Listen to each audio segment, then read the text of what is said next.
Hey everybody, how you doing today? I just got off work there a while back. I got enough time to take out the Pentax, the Honeywell Pentax Spotmatic of Mr. Tom Musato. This is the camera that he donated. It's got a 55 1.8 lens on it. This is the lens. I don't know if you can see. This is one of the lenses that has the radioactive material in it. So yeah, so very, very, very pleased with this. Very pleased with some of the results with this camera. We we put in it, or I put in it. I put in it today the Ilford Delta 100.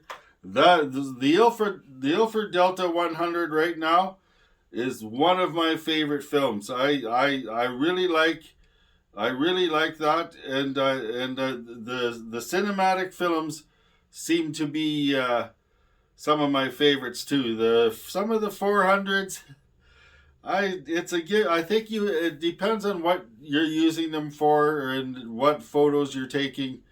But definitely this Delta 100 is really well. There's the train. The train is right across the road from us, the street here. So anyhow, instead of going squirrel squirrel, I took out Mr. Tom Masato's Pentax, Honeywell Pentax. I'm pretty sure he's had this since new, so that would probably be around 1964. He may correct me on that. He's been up in Alaska with this. He's owned it since new, and has sent it to our channel so we could keep taking pictures and photos, and what a wonderful camera. They were first invented, I think, in 1960. One of the very first cameras to have what do they call that, TTL metering, through the lens metering system in it. It is very, very, very important piece of history right here, and no slouch. This camera is no slouch. It for now, you have to operate switches and that to get the metering to work and move things around. It does have an auto setting and manual. It can run without a battery. Actually, the battery was a mercury cell, but it will also work properly with the newer 1.5s because it's got some internal electronics in there that they put back in 1964 that actually they must have foretold the coming of the end with this mercury cells. So anyhow, had some issues today with it. This is the first time out. When we take these cameras out for the first time, we as in you and I, and as a channel, it's a test. First testing, and still minus 17. So as it got colder, I started having some mirror lockup problems. So once that stuff starts happening, it's really hard to concentrate on everything else. It's minus 17 still. It's not minus 38, but minus 17 is still very cold. So the camera really just needs a cleaning. There's some guys on the internet saying, "Oh, you got to file down parts inside and stuff like that." No, they just need cleaning. These cameras need servicing. It's 1964. And I know that he's had this camera serviced probably every year before he went out in the winter by a camera shop, but these cameras don't go to shops anymore. So just be careful what you're following on the internet, because basically the camera just most likely needs a cleaning. I don't think there's any real fast moving parts in here to all of a sudden everything be worn out. And a note that I seen on another channel, and it's a really good note. Don't leave your camera cocked like that, because what that does is that's got stress on all your springs and everything, because it's cocked and it's ready to shoot. Even if you have to waste a frame before you put your camera away, or just find a picture to take, release it, because now your springs and everything are not under tension. That after a while, if you have a habit of doing that, is going to start affecting your shutter speed. So shutter speeds on this are really good. The meter on this is very good, very good metering. It's as you'll see some of the photos, and that its metering is pretty good. But of course, now we're shooting here in a bright sunny day with white snow and dark subjects. So basically what I'm doing is I'm getting the meter in the cameras to the middle on this one for sure, and then just bringing that meter up just until it goes into the adding exposure. I'm bringing it up just over the black mark, and when I was doing that and getting my focus right, because I was able to wear glasses before they started fogging up, that was the picture of the truck you're going to see, and a few other photos. So when I'm doing everything right, this camera is this lens is sharp. This lens is amazingly sharp. This system is really good system, but you got to get used to it. It's got to be cleaned. Thank you, Mr.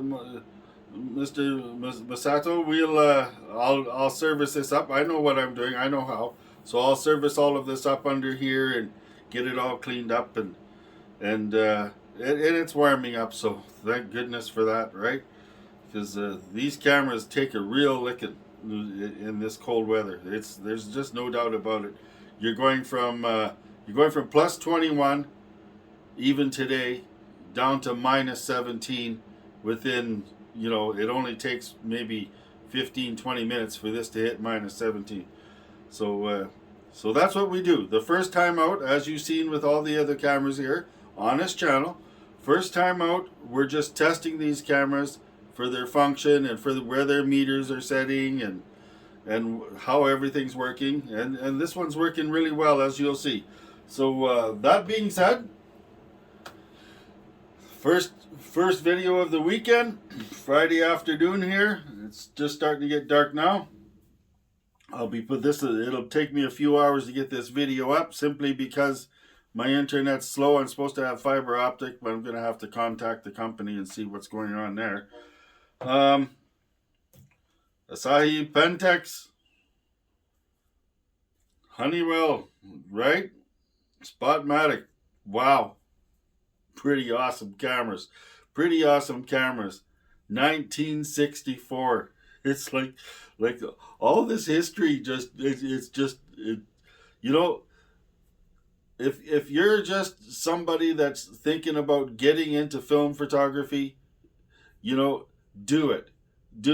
I use here's what I do. Here's what I do for this. I stick with black and white because it's simple, and I'm trying to find a proper film that suits my taste. So I'm going to be going through lots of film. There's more film coming. There's cinematic film coming from Germany. I said Russia before. I made a mistake. It's Germany. Lomography. I've got some of that coming. 3 different speeds from 8, ISO 8, ISO 13, and then some 100. It's actually German cinema film. I think the Potsdam, something like that. Potsdam, that's coming 100. Now that is a 1960s, early 60s, very popular, very famous German film. In the cinema industry, and Lomography has converted that into RAW so we can shoot it. And I would really like to have this camera serviced up for that, because I think that it's perfect to have the 1960s. I don't even notice that train. I know you guys hear it, but once you live here, you don't notice it. It's such an important part of this whole community, in the northern community, these trains. So the yeah, so 60s with the 60s, I'm just excited about that because really, even in the cinema world, it would have been lenses like this. It would have been the same stuff. So shoot black and white. You have all of this interesting stuff. You could get into, if you're first beginning into Ilford HP5, or you can get into the Kentmere. I got some of that coming soon. That's fairly cheap. But basically, I'm just using, and like I said before, this DF96 monobath by Cinestill, because I want to just have one standard developer all the way through all these films, and then when I decide what film that really suits me, then I'll start tweaking it with different developers. So basically, simple, one developer, developing 10, you just go into a dark room, you make sure there's no light coming in, you crack your film open, you put it on the reel, you put it in here with the lid, do your developing. Within 10 minutes of developing, less than that, you got to go on their site for different films. You're actually hanging your film to dry and waiting to digitize it. So it's really fun. So if you're thinking about getting into film photography, do it, because it's really exciting, really fun, and you get to touch a piece of history. That being said, I'm rambling on again. This was only supposed to be a quick video. So out we went today with the Pentax Spotmatic 1964. Very, very important piece of history. Radioactive lens. One of the very first cameras to have TTL metering. It was the first, but they announced it in 1960 and then held off the release till 1964. So another company seen their prototype and jumped the gun on them, but that company died pretty fast. So wow, right? Pentax, wow. Okay, thank you, Mr. Masato, one more time, and let's get on with it. I hope you enjoy these photos. Keep in mind that these we're taking photos in really bright, full sun, and what I'm trying to do is I'm trying to watch these films and everything of how they fall off into darkness and the different shadow areas at different settings and stuff. So all of this is just testing, but this is a fantastic camera setup. And for now, the Ilford Delta 100 seems to be a really, really, really nice. I really liking that Ilford Delta 100. So hope you enjoy the photos. Held you up for so long already. There should be a couple more videos coming this weekend. If the weather warms up, we'll get out with a few more of these cameras and some different film. Get things done. Keep moving forward. Lots more to come. See you guys later. Take care.